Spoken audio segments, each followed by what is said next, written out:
Este es el Frente Intercontinental del FMLN y canal oficial de la militancia en el exterior, rompiendo el cerco mediático y puente de solidaridad internacional con el pueblo salvadoreño. Enviamos un fraternal saludo a toda la militancia del FMLN en el exterior, así como al interior de nuestro querido país, a todos los colectivos del Frente Intercontinental del FMLN en El Salvador, Canadá, los Estados Unidos, Europa y Australia. También un fraternal saludo a todas y todos los salvadoreños en el exterior y a todas y todos los que nos siguen y comparten nuestras transmisiones en cualquier parte del mundo. Comenzamos.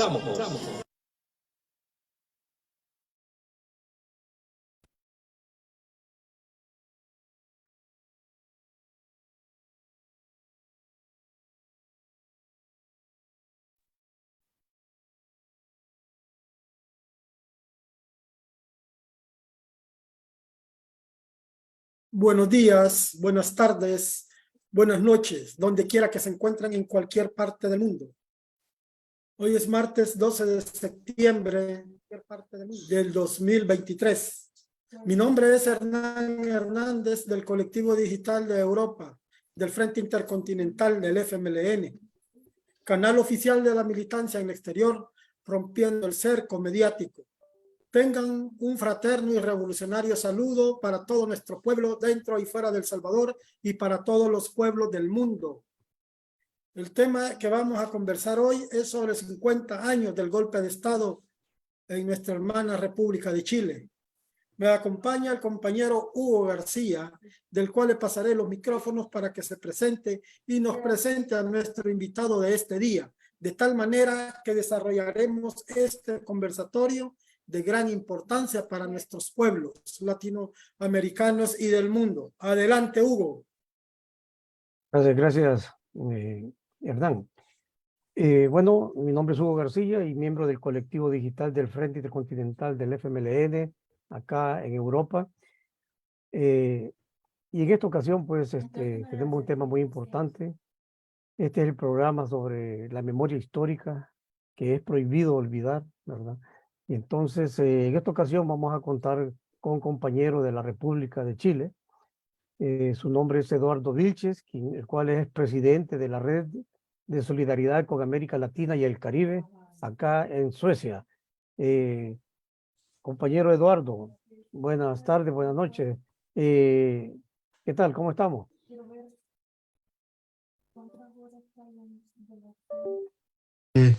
Un placer, compañero Hernán. Buenas tardes, buenas noches a todo el Frente Continental. Un fuerte abrazo desde estas latitudes nórdicas. Para todos ustedes un caluroso y fuerte abrazo. Muy bien, gracias, compañero. Bueno, sabemos pues que este día, hemos dicho el día de ayer, 11 de septiembre, significa para el pueblo chileno pues un punto en la historia pues inolvidable, que igualmente en toda América Latina y el mundo pues, ¿verdad? Ese acontecimiento, el 11 de septiembre de 1973, fue un acontecimiento que jamás pues podrá ser borrado de la memoria, y lo cual pues actualmente hemos estado viendo a nivel mundial pues que todas las una gran cantidad de artículos, ¿verdad?, recordando este hecho, lo cual significa pues de que la memoria en el mundo existe, ¿verdad? Pero que el enemigo mundial, ¿verdad?, trata de que las actuales generaciones olviden. Entonces, compañero, cuéntenos, ¿qué pasó en 1973 o cuál era el contexto que existía, ¿verdad?, en esos momentos en que se dio? Entendemos nosotros de que Salvador Allende había logrado llegar al Ejecutivo en Chile de la forma que nadie se imaginaba, ¿verdad? Tenía todo un programa revolucionario, un programa social revolucionario, y era impensable en esos momentos que pudiera ser llevado por las vías legales, vías pacíficas, ¿verdad? Así que por eso hay mucho que dijéramos, muchas lecciones, ¿verdad?, que aprender. Así que nos gustaría que nos describiera usted, compañero, el contexto y qué significa para el pueblo chileno, ¿verdad? ¿Qué significó en esos momentos? Y actualmente, por supuesto, ¿verdad? Lo que fue el haber derrocado al compañero Salvador Allende, luego que de haber tenido, pues, un periodo tan corto en ese, estar, pues, a la presidencia, ¿verdad?, de Chile. Adelante, compañero. Bueno, para poder hablar un poco sobre el contexto de cómo llega el presidente Allende a la presidencia, también no puedo dejar de atrás de poder hablar de que el compañero presidente Allende postuló 3 veces a la presidencia y a la tercera vez logró llegar a la presidencia en el año 1970, el 4 de noviembre del año 1970, ¿ya? Con una mayoría del 50%, del 51% y con una mayoría en el Senado apoyada por la Democracia Cristiana, quien era, cierto, un convenio que se había tomado desde antes. Pero debido a todo eso, ¿qué significó para todos nosotros el golpe de Estado? Queremos decir que la Unidad Popular, ¿cierto?, cuando se creó, fue creada, ¿cierto?, en conjunto con el Partido Comunista y el Partido Socialista, hicieron la Unidad Popular para poder postular en ese entonces al senador Salvador Allende Gossen, quien era senador en ese entonces, y se postuló a la presidencia del año 1970, quien estaba en ese entonces como presidente ya era Eduardo Frei Montalva, ya, hijo del Frei que hubo en este último tiempo, el padre del Frei de este último tiempo. Bueno, la Unidad Popular, es decir, el Partido Socialista y el Partido Comunista y la Unidad Popular crearon 40 medidas específicas para poder tener un cambio específico en el país, ¿cierto? Entre ellos era, ¿cierto?, lo más importante era la nacionalización del cobre chileno y la reforma agraria. Creo que esos eran los puntos más claves, ¿cierto? Aparte de otros puntos que era una socialización de la ganancia en todo el país. Yo creo que esos eran los puntos importantes y por qué ganó y por qué el pueblo chileno estaba tan entusiasmado con este gobierno que gana las elecciones en el año 1970, ¿cierto? ¿Por qué digo que el pueblo chileno entusiasmado? En el año 71 se hacen otras elecciones que son las elecciones a alcaldes, ¿cierto?, donde la Unidad Popular, ¿cierto?, gana en forma total, casi con el 70% de las elecciones, todos los puestos en la alcaldía en casi toda la República. Entonces, el pueblo chileno estaba con Allende en ese entonces. Y está todavía, ¿cierto?, que todavía podemos decir, todavía siguen y siendo muy presentes estas 40 medidas que la Unidad Popular planteaba. Dicho esto, quiero decir que el gobierno de Estados Unidos, ¿cierto?, quienes tenían muchos intereses en Chile, comenzó a trabajar ya desde el año 1960 la posibilidad de poder eliminar todo punto necesario que pueda asumir, ¿cierto?, en un gobierno de izquierda a Chile. Ellos ya tenían la problemática que fue la problemática de los misiles con Cuba, ¿cierto? Y ellos no iban a aceptar que un país que en forma, digamos, en forma democrática asumiera el poder con la vía hacia el socialismo. Ese era lo que Estados Unidos no iba a plantear. En Chile habían intereses muy grandes, como era el cobre, ¿cierto? Como era las comunicaciones que ellos dominaban en Chile, y ellos no iban a entregar ese tipo de dominio que tenían en el país. Y al mismo tiempo, ¿cierto?, los oligarcas, ¿cierto?, nacionales, los cuales eran dueños del latifundio, tampoco iban a aceptar, ¿cierto?, que les expropiaran o que les hicieran una reforma agraria, porque estaban acostumbrados a, ¿cierto?, explotar al pueblo chileno, los cuales aportaban una cantidad de dinero muy fuerte a todo el latifundio de ese entonces. Entonces, esa era la condición que promovió prácticamente hacia el golpe de Estado en Chile. La significación de este golpe a nivel mundial era eso. Chile había ganado las elecciones con una vía hacia el socialismo en forma democrática, ¿cierto? No en una forma militar, como lo había hecho Cuba, por lo cual era un golpe muy fuerte para las democracias en América Latina. Se podía decir que se podía repetir, era un hecho único en el mundo que un gobierno socialista podía llegar al poder y al gobierno a través del voto popular, ¿cierto? Esos eran los planteamientos, lo que quería yo plantearte. Ok. Bueno, sí, conocemos, ¿verdad? Un poco las consecuencias. Fue prácticamente el golpe de Estado y de que derroca al compañero Salvador Allende.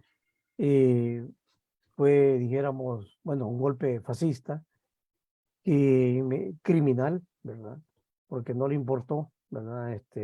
Fueron duros. Dicen los analistas que dada que fue una cuestión, una dictadura feroz, ¿verdad?, que no escatimaba pues recursos para quitar del camino a cualquiera que se lo opusiera, esto le permitió a los asesores económicos echar adelante lo que era ya el modo neoliberal, ¿verdad?, del capitalismo, y que debido a la gran represión, pues nadie hacía resistencia, cualquier resistencia era apagada, ¿verdad?, era quitada, era dominada, y eso permitió que en Chile pues se imponiera, ¿verdad?, a manera pues, del primer lugar donde se puso en práctica lo que es el neoliberalismo, y que fue exitoso, ¿verdad?, que posteriormente pues lo aplicaron todas las normas iguales, Estados Unidos, a Inglaterra, bueno, Europa, aunque las condiciones eran diferentes, pero que a la larga quedó demostrado pues que el neoliberalismo no es la solución para las grandes mayorías, ¿verdad? Las grandes mayorías trabajadoras y empobrecidas. En ese sentido, podríamos decir que el pueblo chileno fue víctima tanto de lo que fue una dictadura, ¿verdad?, militar, político-militar, pero también una dictadura económica. ¿En qué medida podríamos decir ¿verdad?, el neoliberalismo en Chile ha afectado a la población incluso hasta nuestros días? Digo esto porque hay una pelea, hay una lucha ideológica entre los que lamentan el golpe y los que hablan en positivo del golpe, ¿verdad? Porque se nota pues que hay de las dos opiniones. Entonces, dijéramos, ya tú explicabas de que uno de los delitos de Allende fue haber nacionalizado, ¿verdad?, el cobre y otras medidas que aplicó, ¿verdad? Entonces, ya hemos escuchado también a personeros norteamericanos decir que ellos jamás iban a permitir, ¿verdad?, ¿qué hubiera pasado si ellos hubieran permitido, verdad, que el gobierno de la Unidad Popular se hubiera desarrollado? En ese sentido aplicaron allí, ¿verdad? El neoliberalismo, como que dice, en sus primeros hervores, ¿verdad? ¿Qué puedes tú, bueno, como chileno, saber las consecuencias de lo que fue, de lo que ha sido la aplicación del neoliberalismo en Chile, que fue de los primeros países donde se aplicó este modo, este estilo, digamos, el modo, pues, capitalista, ¿no? Bueno, yo quiero decirte que yo viví en carne propia, ¿cierto? Este proceso al cual cuando fue el golpe de Estado yo tenía 16 años y estaba estudiando en la secundaria de ese entonces y estaba en la escuela industrial donde yo estudiaba, ¿cierto?, electromecánica.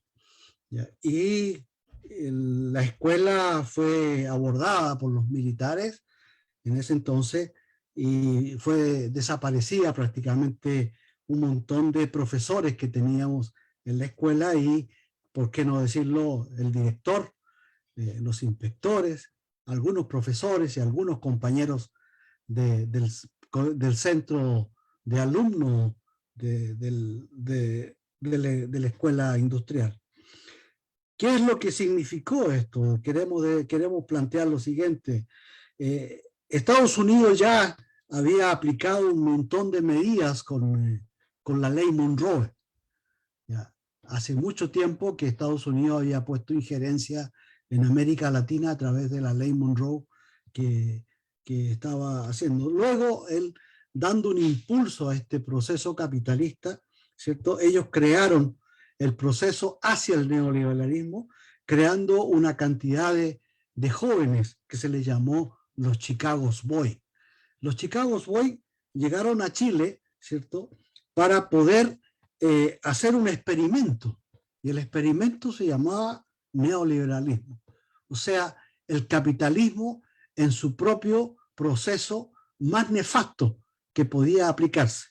En Chile se aplicó este experimento y el cual llevó a muchos. Se necesitaban unos cambios importantes para esto. Y ahí aparece Enrique Guzmán, ¿cierto?, el propulsor, ¿cierto?, de la Constitución del año 1980 para poder proteger el neoliberalismo en el país, cosa que el Estado no mantuviese y mantuviese al dictador en forma constante para poder aplicar este neoliberalismo.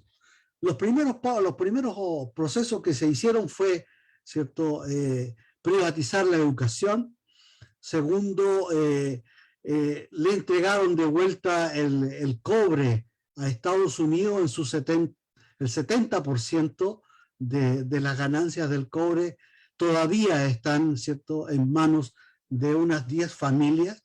Privatizaron la costa, la pesca, que está en manos de 10 familias también, ¿cierto?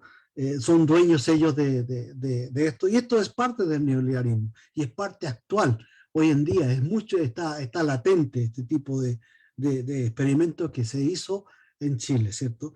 Y los gobiernos que fueron después de la dictadura, ¿cierto?, siguen con ese proceso, con el proceso de la dictadura, están amarrados ante esa constitución del año 1980, que justamente el compañero Hernán nos decía, ¿cierto?, que fue el 11 de septiembre del año 1980 donde se aprueba la constitución bajo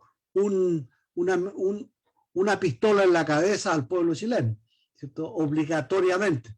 Si no votabas, no podías, ¿cierto?, te echaban del trabajo, no podías conseguir trabajo. Eso, quiero recordar que Chile estábamos en un proceso económicamente muy bajo, ¿cierto? Los trabajos se formaron a través de ciertos tipos comunales que se le llamó el POG y el PON y el PEN, ¿cierto? 12 entidades que se formaron para poder darle trabajo con pagos paupérrimos, prácticamente esclavistas, ¿cierto? A la población. Y ellos, si no tenías ese carnet con esa banderita que habías votado por la Constitución, no te daban el trabajo. Entonces, por lo cual el miedo era instaurado en la población chilena, ¿cierto? Eso es lo que pasaba en ese entonces, ¿no?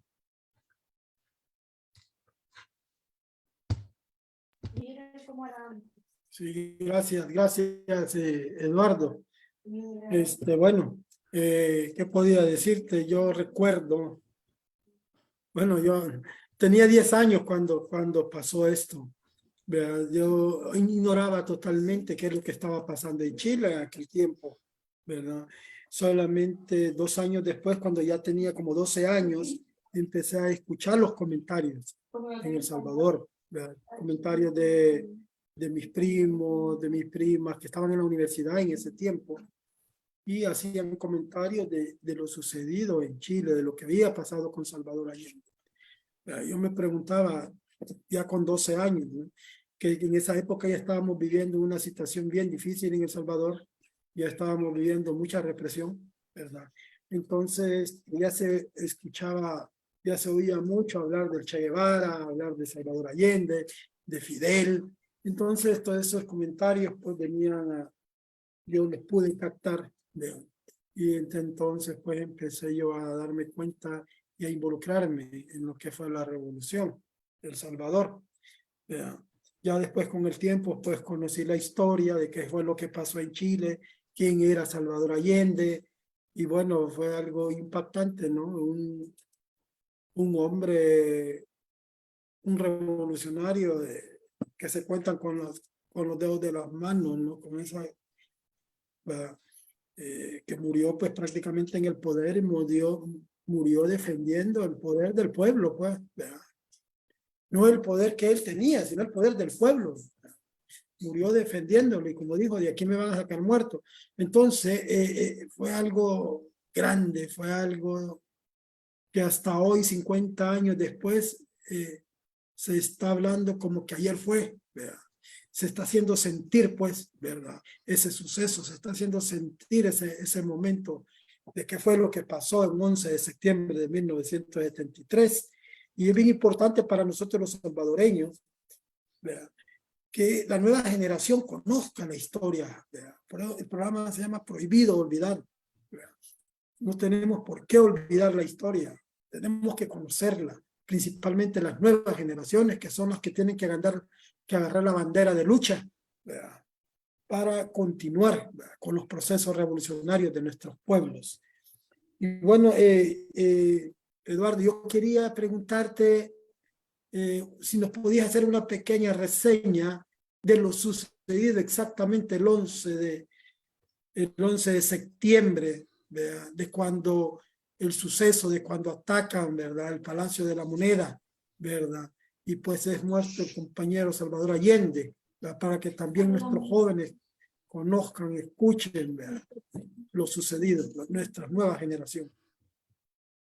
Bueno, yo te lo voy a contar de parte de como yo lo viví. Yo vivía en una zona, estoy en Valparaíso, es la zona donde yo estudiaba, que está a 100 kilómetros de Santiago, la capital, ¿cierto? Valparaíso fue tomada primero que Santiago, por lo cual Salvador Allende, sabía de que la marinería había tomado ya Valparaíso. Yo justamente a las 7 de la mañana yo me disponía a ir a la escuela industrial a mis estudios del tercer año de secundaria. Cuando yo voy a salir del edificio donde vivía, ¿cierto? Me encuentro con 2 marinos fuera del edificio armados hasta los dientes y nos pusieron la ametralladora en la cabeza y me dijeron, ¿dónde vas? A la escuela, te devuelves, ya no hay estudios hoy día. Entonces, a las 7 de la mañana ya se habían tomado Valparaíso y Viña del Mar, ¿cierto? La marinería. Y en Santiago aún no habían tropas, pero estaban acuarteladas, ¿cierto? Dicho esto, Salvador Allende se dirige directamente, cuando le informan, se dirige al Palacio de la Moneda, que es el Palacio Presidencial, donde se reúne con algunos ministros, ¿cierto? Y también se reúne con su guardia personal, ¿cierto? El movimiento se llama el GAP, la guardia de amigos del presidente. ¿Ya? Ellos se reúnen ahí y estaba su hija, que estaba embarazada, ¿cierto? Estaba el médico también, cosa que dio una cantidad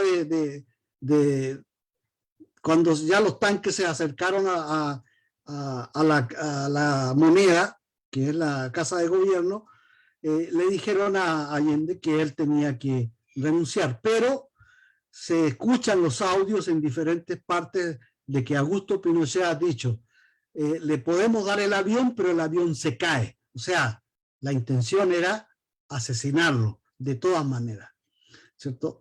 Allende, en su pronunciación hacia el país a través de Radio Magallanes, que era la única radio que estaba funcionando, él dice claramente que no entregaría el poder, que iba a morir en la Moneda defendiendo el legado y el compromiso.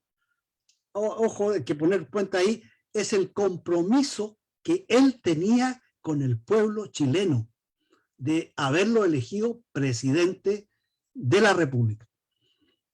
Y dijo, entregaré mi vida defendiendo este compromiso. Cosa que él lo hizo un acuerdo para poder desalojar las mujeres de la Moneda, ¿cierto? Y cuando entró en la infantería, la escuela de suboficiales del ejército a la Moneda y redujo a todo la resistencia que había dentro de la Moneda, ¿cierto? Ellos dijeron que el compañero presidente se había suicidado, cosa que después, ya a 45 años después, se comprueba, ¿cierto?, que el compañero presidente no se suicidó, el compañero presidente lo mataron, ¿cierto? Hay una comprobación científica de que el compañero presidente fue asesinado en el sillón presidencial, en el Palacio Presidencial. Por lo cual, ¿cierto? ¿Quién da data de esto? Da data Pascal Allende, el nieto de Salvador Allende, en un libro que él, ¿cierto?, lanza y lo entrega, ¿cierto?, a toda la población. Por lo cual, ¿cierto?, esos son los sucesos. ¿Qué pasó después de eso? Una persecución constante de toda persona que tuviese algún conocimiento, alguna visión de izquierda. Era tal hecho que les habían dado a la población lo siguiente: si te caía mal tu vecino o si te caía mal tu familiar, ibas a los militares y le decías, él es comunista, lo tomaban preso, lo torturaban o lo hacían desaparecer.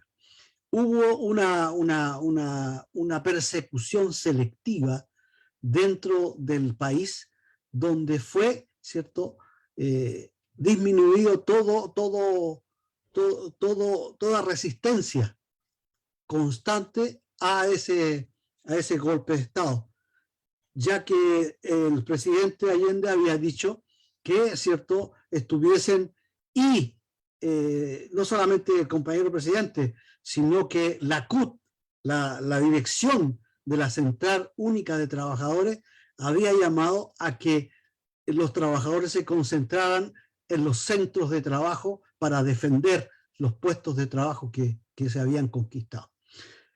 Se eliminaron un montón de personas, murieron, desaparecieron, ¿cierto?, más de 3.000 personas en ese día nomás. En ese día murieron cerca de 1.000 personas, asesinaron cerca de 1000 personas fusiladas, ¿cierto? Y después empezaron a hacer las desapariciones selectivas a través, ¿cierto?, de diferentes fórmulas. Crearon aparatos de centrales de inteligencia apoyado, ¿cierto?, por la dictadura brasilera, que ya tenía experiencia, apoyado por la dictadura brasilera. ¿Ya? Después de eso, ¿cierto?, no tranquilos con lo que habían hecho, ¿cierto?, Pinochet crea el Plan Cóndor, donde une a todas las dictaduras latinoamericanas en persecución de todos los militantes, ya sean de ideas socialistas, de ideas de izquierda, de solo ellos de izquierda. Si eras progresista tenías que lo iban a eliminar. Cualquier cosa que dijera que hablaba de progresismo, no que hablara de izquierda o que hablara, si decía que eras marxista era terrible. Ya, si decías que eras socialista también pasabas inmediatamente en cualquiera de esos países inmediatamente a las cárceles. ¿Ya? Ahora, tenías no tengo idea progresista, también te ibas preso. O sea, había una persecución total. Esa era la cosa el mandato que había dado Estados Unidos a través, ¿cierto?, de su inteligencia militar hacia América Latina, de que se eliminara toda posibilidad de que hubiese una pizca de progresismo en América Latina. Por lo cual tenían el campo libre para poder saquear todos los intereses de todo el pueblo latinoamericano. No sé si te quedó claro lo que te pude relatar. Importante, importante. Importante, Eduardo, la información, eso. Muy En importante. efecto, como tú decías, se has dicho muchas cosas alrededor, ¿verdad? El momento del golpe de Estado. Se ha dicho mucho y bueno, varios, tanto periodistas como escritores han escrito, ¿verdad? Detalles, como lo ha hecho García Márquez, ¿verdad? Que explica cómo fue que se agarró a balazos, ya cuando lo encontraron, ya habían subido los oficiales de Pinochet, ¿verdad? Y en un intercambio de balas, pues ahí ya estaba herido y ahí muere. Bueno, digo esto porque Fidel Castro, nada menos, en esos días, o ese día, denuncia, ¿verdad?, de que el imperio estaba queriendo borrar ese acontecimiento, ¿verdad? A tal grado que, pues, la orden o mejor dicho, la orden que había dado Pinochet era precisamente que volaran todas las estaciones, ¿verdad?, de radio para que no saliera la información. Por eso Fidel lo hacía, no sé si en el mismo día o el siguiente día, donde denunciaba, pues, ¿verdad?, el golpe de Estado. E inmediatamente, pues, culpaba al imperio sobre eso, y era evidente, pues, de que ese golpe de Estado no habría sido ejecutado, planeado y ejecutado, si no fuera por la mano, ¿verdad?, la mano sangrada del imperio, la CIA, ¿verdad? Henry Kissinger, etcétera, ¿verdad?, que tuvieron que ver en todo eso, ¿verdad? Y esta vez, pues, una deuda más, ¿verdad?, del imperio con la humanidad, pues, ¿verdad? La dictadura impuesta en Chile fue incluso, se dice, más dura, más sangrienta de lo que fue en los países vecinos, dado que el imperio, pues, desarrolla lo que es el Plan Cóndor, donde impone, pues, dictaduras similares, pero fue en Chile, pues, donde fue más, como dijéramos, más sangrienta, hasta el grado que se calcula que la dictadura lleva en sus espaldas 40.000 vidas, ¿verdad?, de chilenos, pues, y gente que llegó a dar su apoyo, ¿verdad? Chile se convirtió en un símbolo de solidaridad en ese entonces, todo el mundo, pues, ¿verdad?, alrededor de Chile. Bueno, y el mismo pueblo chileno también, que tuvo que salir del país, pues conoció lo que era la solidaridad, ¿verdad?, internacional, dentro del mismo continente latinoamericano, como también al otro lado del Atlántico. Bueno, ya vamos llegando, pues, al final. No sé Si tenés alguna pregunta, Hernán, o si a Eduardo le queda algo en el tintero. Sí, me quedan algunas cosas importantes. Yo quiero relacionar algo interesante en cuanto a dos puntos importantes que yo quisiera decir. ¿Por qué la dictadura en Chile fue tan sangrienta? Vamos a hablar un poco de eso. ¿Por qué el hecho de que fuese tan sangrienta y se haya implementado una fórmula tan sangrienta? Primero que nada, la doctrina militar chilena es una doctrina prusiana. ¿Ya? Tenemos Chile, el ejército chileno y las Fuerzas Armadas chilenas tomaron como sí al ejército prusiano como su norma militar para poder ejercer. O sea, estamos hablando de una fórmula nazi para poder ejercer la doctrina militar dentro del país. La doctrina militar chilena es una doctrina nazista, creada por los nazis. Esa es una. Ahora, Estados Unidos, ¿cierto? Los militares eran prácticamente el 90% de los militares que iban a tener instrucciones, ¿cierto?, a las escuelas de las Américas en Estados Unidos, que fue primero en Panamá y después fue en Georgia, ¿cierto?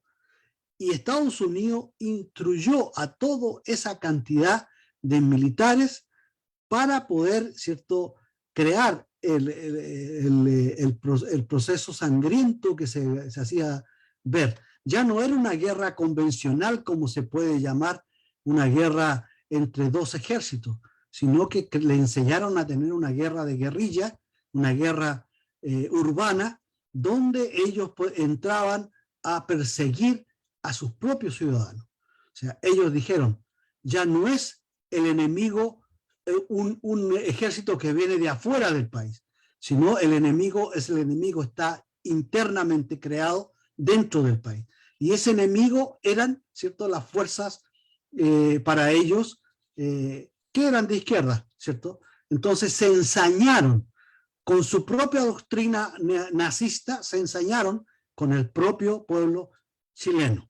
Queremos recordar que el ejército chileno, ¿cierto?, tiene en su historia muertes del pueblo obrero bastante largas. Hubieron bastantes masacres hacia el pueblo chileno. Chile ha participado solamente en una guerra que fue en el año 1899, que fue la guerra contra Perú y Bolivia, y nada más. Luego de eso, ¿cierto?, han habido masacres, como por ejemplo la masacre de Santa María, ¿cierto?, la escuela Santa María en el Salitre, que fueron 3.600 obreros de diferentes países, más chilenos, ¿cierto?, que fueron eliminados, mujeres, niños y trabajadores, eliminados en una escuela que se llamó Santa María. Existe una cantata que se hace a través de Quilapayún, no sé si ustedes la han escuchado, ¿cierto?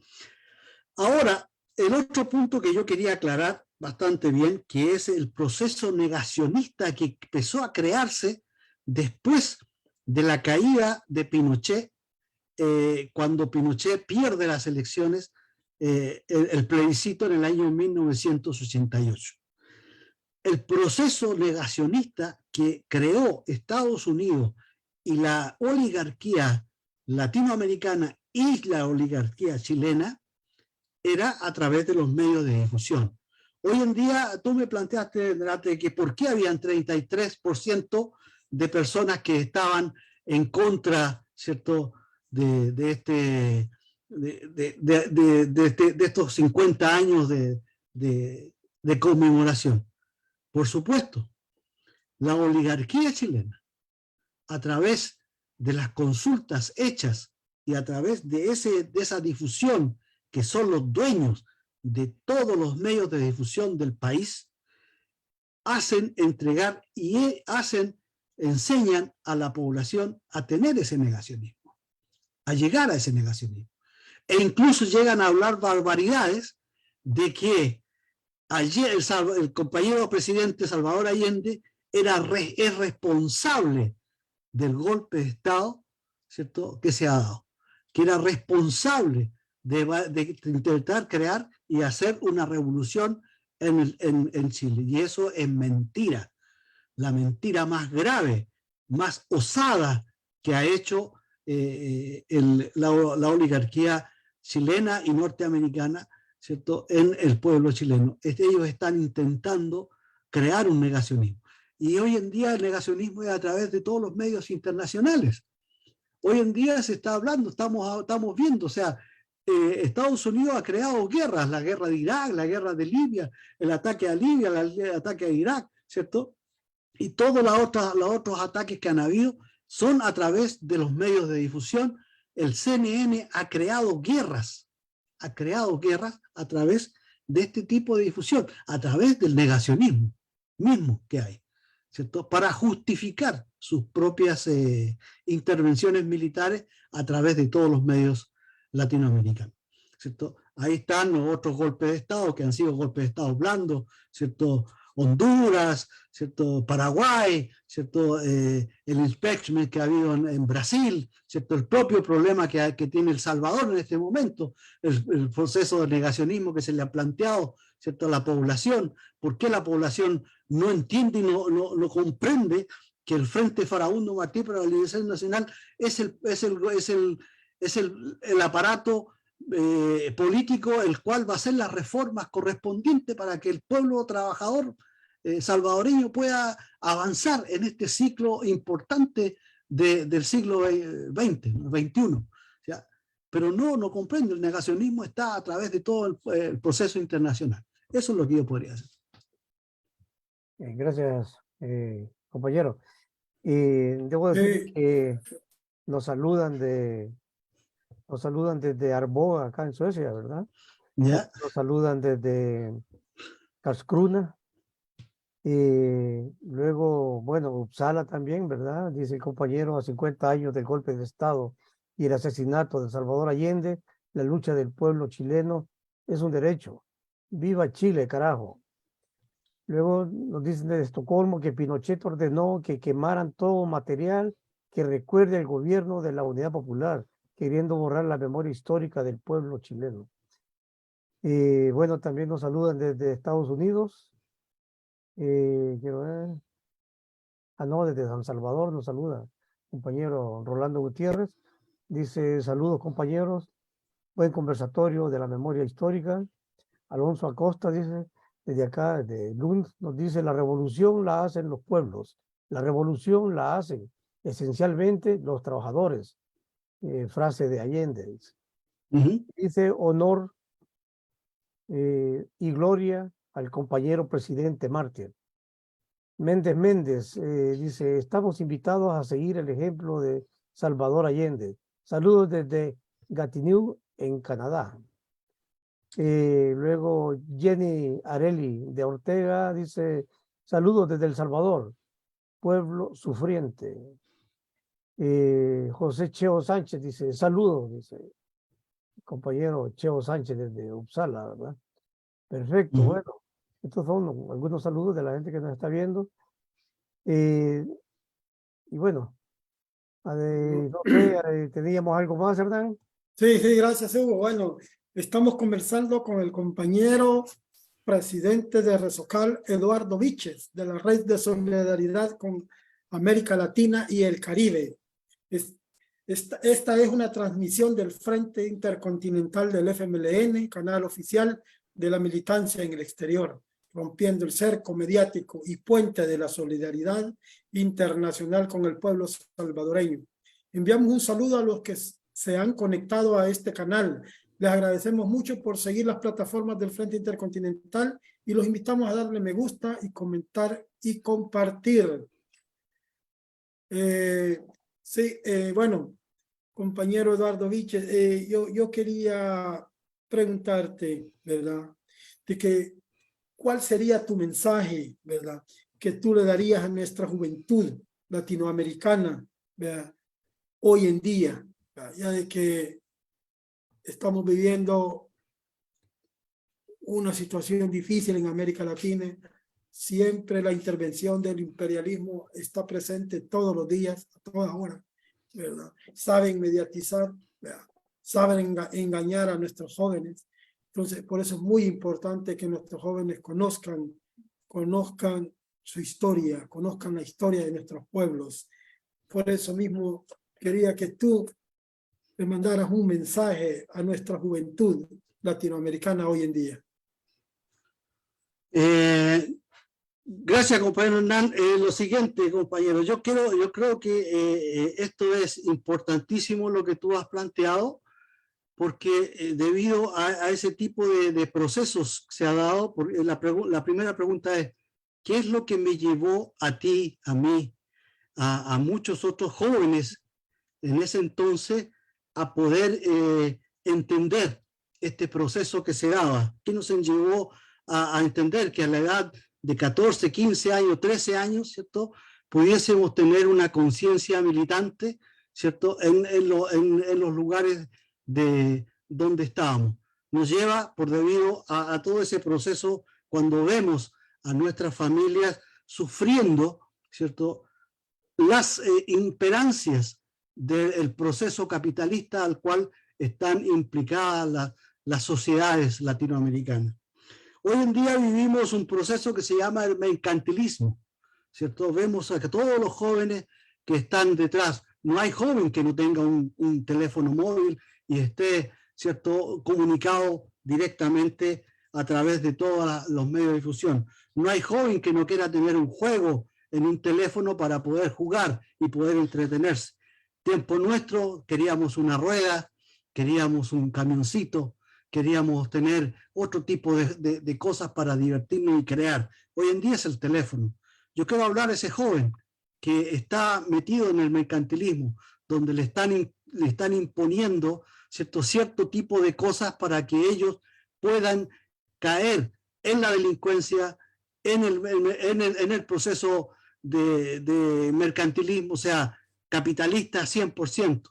Si quieres ayudar, le están diciendo de esto, si quieres ayudar a tu familia, métete a la droga, vende droga, métete a las mafias. En la mafia tú vas a encontrar amigos. No, joven, actual, joven, tú que estás escuchando, tu mejor amigo es tu padre, tu mejor amigo es tu madre. Ellos están ahí para ayudarte y poder guiarte. No hay forma más. Debemos trabajar desde el hogar para poder sacar a nuestros jóvenes de este mercantilismo que lo está llevando el proceso capitalista. ¿Ya? Nosotros tenemos que ser inteligentes y poder sacar a estos jóvenes para que poder guiarlos a través de una fórmula socialista, compartir todo lo que tenemos. El socialismo, como lo dijo Fidel, como lo dice Fidel, no es... El socialismo es compartir ideas, crear ideas, formalizar ideas, ayudar, ser poeta, ser estudiante, ser cantor, ser pintor. Eso es el socialismo, crear cultura, crear conciencia, crear amor y crear libertad para nuestra juventud.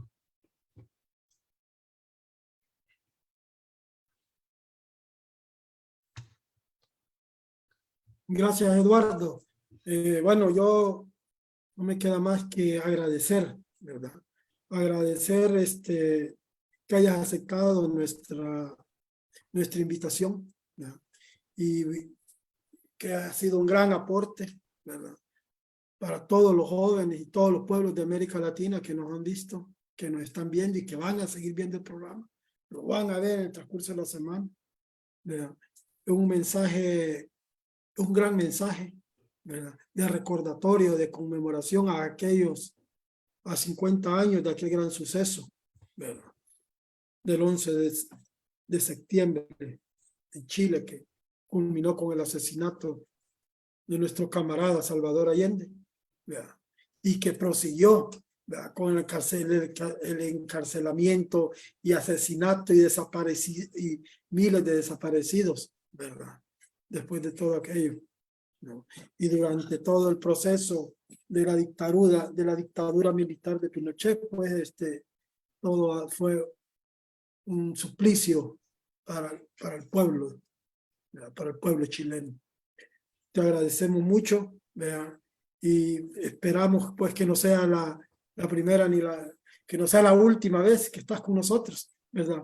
Vamos a seguir compartiendo más temas, ¿verdad? De América Latina, ¿verdad? Para que estemos en contacto y estemos informándole a nuestros pueblos sobre nuestra historia, ¿verdad? Y nuestro tema que es prohibido olvidar.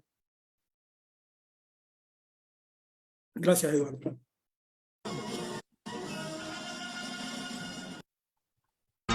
Agradecemos a nombre del Frente Intercontinental del FMLN y canal oficial de la militancia en el exterior, los que se conectaron para transmitir y a las personas que siguieron la transmisión en vivo, compartieron y comentaron. Nos despedimos, no sin antes invitar a toda la militancia en el exterior a unirse a este nuevo esfuerzo y agradecer a la solidaridad internacional por el apoyo que nos han dado. Nos dan y nos seguirán dando en nuestras luchas por nuestra liberación, por la paz y la democracia en El Salvador. La lucha continúa. Unidos venceremos. No más persecución política en El Salvador. Libertad para las y los presos políticos. Dictaduras nunca más. Proletarios de todos los países unidos. ¡Viva el FMLN! Juntos tú y yo romperemos el cerco mediático. Porque el mensaje crea impacto y transforma la historia. 730 días luchando por llevar las gestas heroicas a todo rincón donde El Salvador está presente y que harán de nuestro país una tierra de libertad. Canadá, Estados Unidos, Europa y Australia. Bastiones en la batalla mediática. El Salvador, nuestro destino, nuestra raíz, nuestra razón de existir.